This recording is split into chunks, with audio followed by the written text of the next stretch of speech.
अल्लाह के रसूल अलैहि सलाम से पूछा गया कि या रसूल अल्लाह सल्लल्लाहु अलैहि वसल्लम, अल्लाह मुसीबतें किस पर डालता है, अल्लाह तकलीफें किस पर डालता है? तो मेरे आका अलैहि सलाम ने फरमाया, सबसे बड़ी आजमाइश और मुसीबत अगर किसी पर आती है तो वो पहले अंबियाए किराम पर आती है। अंबिया से बढ़कर कोई मुसीबत में नहीं रहता। हम लोग किसी पर मुसीबत देखते हैं तो बोलते ओ ये तो इसको किए की सजा मिल रही।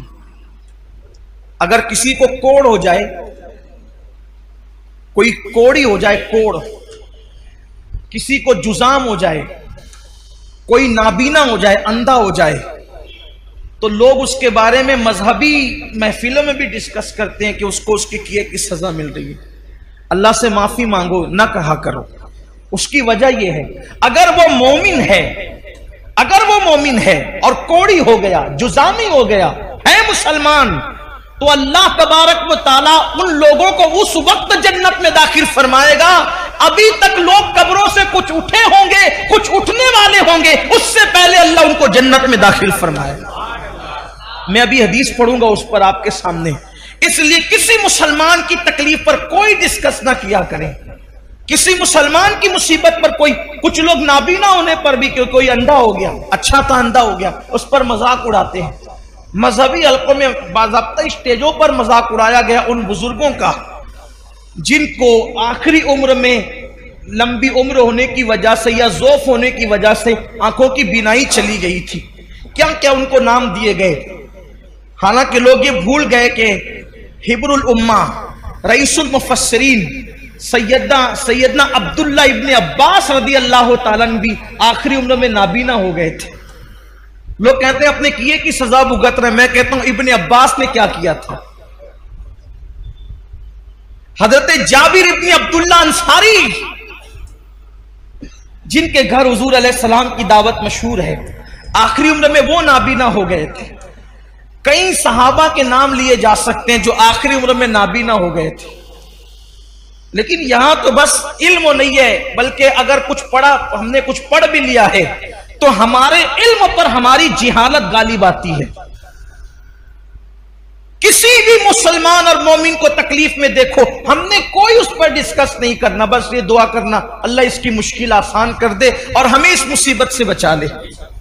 जो लोग नाबीना हो जाएं और मुसलमान है, जो नाबीना हो जाए मुसलमान है, या पैदाइशी नाबीना हो या बाद में अंधे हो जाए बुढ़ापे की वजह से या किसी मर्ज की वजह से, किसी तकलीफ की वजह से, उनके लिए बशारत यह है कि औरों के लिए अल्लाह तबारक व ताला कभी कभी तजल्ली फरमाएगा, यानी कभी कभी पर्दे उठा करके उनको अपना दीदार कराएगा। लेकिन जो नाबीना हो गए थे, अल्लाह फरमाएगा मैंने तुमसे आंखें छीन ली थी और तुमने उस पर सब्र किया था, अब जब तक तुम चाहते रहोगे मैं तुम्हें दीदार अता करता रहूंगा।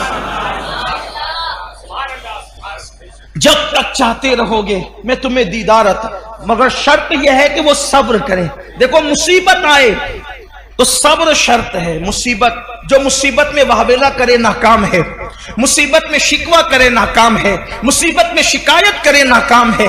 लेकिन जो सब्र करे, सब्र असल चीज है। सब्र, सारे इनामात उस वक्त मिलेंगे जब वो सब्र करे। आका अलैहिस्सलाम ने फरमाया सबसे ज्यादा मुसीबत नबियों पर आती है, फिर जो नबियों से करीब होते हैं उन पर आती है, फिर जो उनसे करीब होते हैं उन पर आती है। यानी मुसीबतें हैं किसके लिए? बल्कि एक हदीस पाक ये भी है, अल्लाह के रसूल अलैहिस्सलाम वुजू कर रहे थे। यहां पर थोड़ा इश्क रसूल का बाब भी खुलेगा, वाह होगा, इश्क रसूल का बाब भी वाह होगा, और हम देखेंगे कि हम में कौन आशिक रसूल है। हुजूर अलैहिस्सलाम वुजू फरमा रहे थे और पानी हुजूर अलैहिस्सलाम के वुजू का ढलान की तरफ बह रहा था। वुजू का पानी ढलान की तरफ बह रहा था। एक सहाबी थे वहां मौजूद, उन्होंने अर्ज किया या रसूल अल्लाह सल्लल्लाहु अलैहि वसल्लम, मैं आपसे इश्क करता हूं, मोहब्बत करता हूं आपसे। हुजूर ने फरमाया सल्लल्लाहु अलैहि वसल्लम, क्या कहा तुमने? हुजूर मैं आपसे इश्क करता हूं। करीम आका जिसके कान लाले करामत है, दूर और नजदीक के सुनने वाले वो कान, कान लाले करामत पे लाखों सलाम। हुजूर अलैहिस्सलाम ने तीसरी बार पूछा, क्या कहा तुमने? हुजूर मैं आपसे इश्क करता हूं। आका फरमाते हैं, तो अगर तू वाकई मुझसे इश्क करता है तो मुसीबत और आजमाइशों के लिए तैयार हो जा, क्योंकि जो हमसे इश्क करता है अल्लाह उस पर मुसीबतों के दरवाजे खोल देता है, अल्लाह उस पर तकलीफों के दरवाजे खोल देता है। हमसे मोहब्बत करने वालों पर आजमाइश और मुसीबतों के दरवाजे इतनी तेजी से खुलते हैं और मुसीबतें उसके पास इतनी तेजी से भाग भाग कर आती है, जैसे ये वुजू का पानी तेजी से ढलान की तरफ गिर रहा है, वैसे मुसीबतें तेजी से उसके पास आती है। अब आप मुझे बताएं, जब हम आशिक ही बने हैं, जब हमने इश्क का दावा ही किया है, तो फिर हम मुसीबतों से घबराते क्यों हैं? हम बलाओं से घबराते क्यों हैं? इसलिए कि मुसीबतें तो आशिकों के लिए है, मुसीबतें तो महबूब से मोहब्बत करने वालों के लिए। आप देखें, जिसको हम मुश्किल कुशा कहते हैं, पूरी जिंदगी मुश्किल में गुजरी, जिसको इब्ने मुश्किल कुशा कहते हैं, ए दिल बगीर दामने सुल्तान औलिया यानी हुसैन इब्ने अली जाने औलिया। फिर उनकी मुसीबतें देख ले, फिर सैयदा ज़ैनब पाक की मुसीबतें देख ले, फिर जनाब गाजी अब्बास की मुसीबतें देख ले, फिर इसी तरीके से औनो मोहम्मद की मुसीबतें देख ले, फिर सैयदा सुकैना की मुसीबतें देख ले, इसी तरीके से जो है अल्लाह अकबर सैयदा बीबी पाक सैयदा फातिमा ज़हरा की, उनकी खुद की मुसीबतें देख ले। हमारे बुजुर्गों ने फरमाया, 40 रातें किसी पर ऐसे गुजर जाए, 40 रातें किसी पर ऐसे गुजर जाए कि उस पर कोई मुसीबत ना आए, वो अपने ईमान की खैर मनाए, वो अपने ईमान का एहतिसाब करे 40 दिन के अंदर। अब उसको इमाम अहले सुन्नत ने बहुत खूबसूरत अंदाज से मुज़य्यन किया।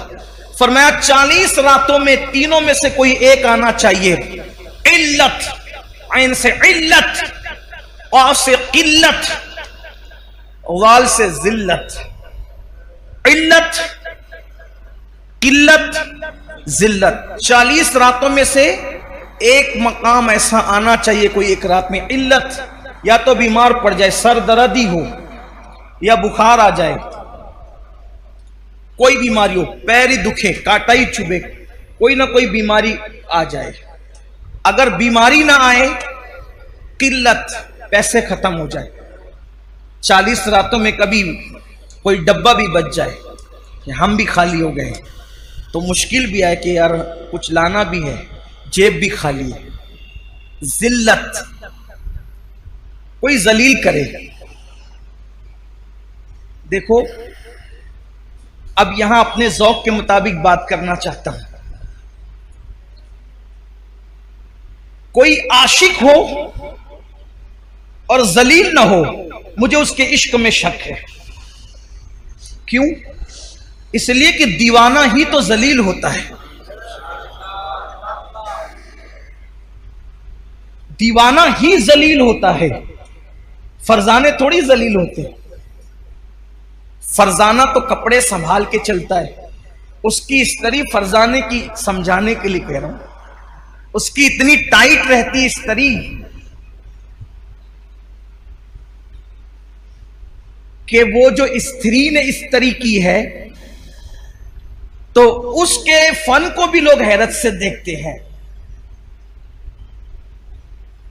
वो बैठता इतने अदब के साथ है कि उसकी अदाएं काबिले तारीफ होती है। फरजाना खाता इतने नजाकत के साथ है कि उसका खाने पर भी डिस्कस होती है कि क्या अदब का अंदाज है।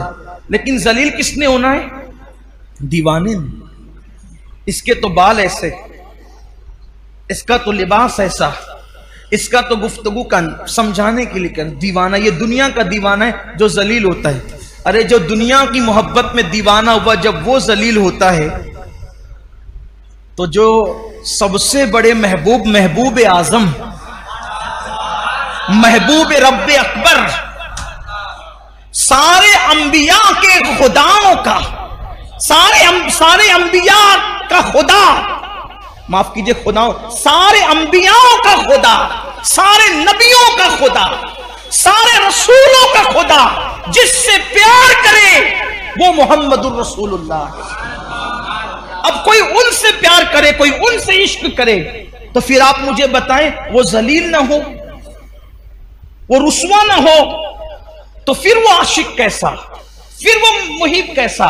उसे तो जलील होना ही है। तो इल्लत, बीमार पड़ना 40 रातों में, किल्लत, पैसे की कोई तंगी आ जाए, जिल्लत, तीनों में से कोई एक चीज आ जाए, और अगर तीनों आ जाए तो सोने पर सुहागा है। मैं यहां पहुंचकर तो यह जरूर कहता हूं कि 40 रातें नहीं, बल्कि शुक्र के तौर पे कहता हूं कि 10 से 11वीं रात नहीं आती, 2 चीजों से तो साबका पड़ते ही रहता है।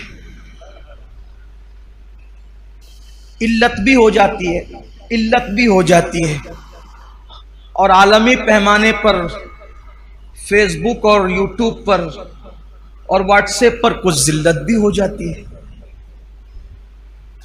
तो दिल को इत्मीनान होता है कि अभी ईमान का तोता उड़ा नहीं है, अभी ईमान का तोता उड़ा नहीं है। और रही बात जिल्लत की, तो हुजूर ताजुश शरिया ने बहुत अच्छा शेर कहा था,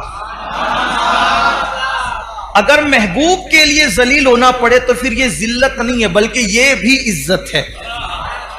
वो कहते तेरी खातिर जलील होना है मेरी इज्जत। मैं इसको जोड़ करके इसलिए पढ़ रहा हूं ताकि उसका मफहूम समझ में है। तेरी खातिर जलील होना है मेरी इज्जत। तेरी खातिर जलील होना है, क्या है? आपके लिए जलील होना मेरे लिए क्या है? इज्जत है। तेरी खातिर जलील होना है मेरी इज्जत, मेरे वकार सलाम। तेरी खातिर जलील होना है मेरी इज्जत, मेरे वकार सलाम। तो हुजूर के लिए जलील होना कोई जिल्लत नहीं है, बल्कि ये तो बड़ी इज्जत है। तो 40 दिन के अंदर ऐसी मुश्किल आनी चाहिए। फिर बीमारियों का बाब अलग है। तो याद रखिए कि मुसीबतें आनी चाहिए, लेकिन मांगे नहीं, और आए तो उस पर सब्र करें।